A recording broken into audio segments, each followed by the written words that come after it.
এরপরে ইয়ানিসা প্রেয়সী আপনি লিখেছেন, মানুষ মরে গেলে যখন তার শরীর পচে মাটির সাথে মিশে যায় তখন কি কবরের আযাব বন্ধ হয়ে যায়? আর না হলে তখন কিভাবে শাস্তি দেওয়া হবে?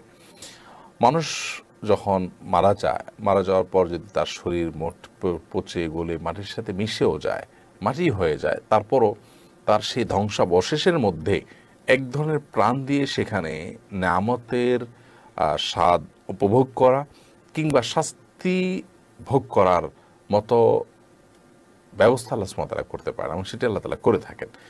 বিধায় সেটার ধরন কি, প্রকৃতি কি, সেটা একমাত্র আল্লাহ তাআলা ভালো জানেন।